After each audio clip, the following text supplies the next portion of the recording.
Türkmenistan bu yıl Davis Kupası'na ev sahipliği yapacak. Türkmenistan, bu Eylül ayında Aşkabat'ta Davis Kupası için uluslararası tenis turnuvasının bir etabına ev sahipliği yapacak. Türkmenistan Devlet Başkanı bununla ilgili bir kararname imzaladı. Türkmen lider, halklar arasında kardeşliği, iyi komşuluğu daha da güçlendirmek, genç nesli spora çekmek, Türkmenistan'da olimpiyat hareketini geliştirmek için ilgili bir kararnameye imza attı. Belgeye göre, Türkmenistan Spor ve Gençlik Politikalar Bakanlığı, Ülke Tenis Federasyonu ve Uluslararası Tenis Federasyonu ile işbirliği içinde, Aşkabat Olimpiyat Köyü Tenis Kompleksinde 6 ila 12 Eylül 2021 tarihleri arasında Davis Kupası için uluslararası tenis turnuvasının bir etabını düzenlenmesine yetki verildi.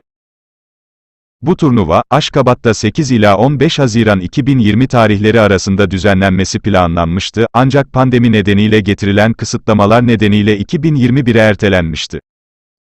Türkmenistan, bu yıl Ekim ayında Aşkabat'ta Dünya Pist Bisiklet Şampiyonası'na ev sahipliği yapmayı planlıyor. Kanalıma abone olmayı ve bildirim zilini açmayı unutmayınız.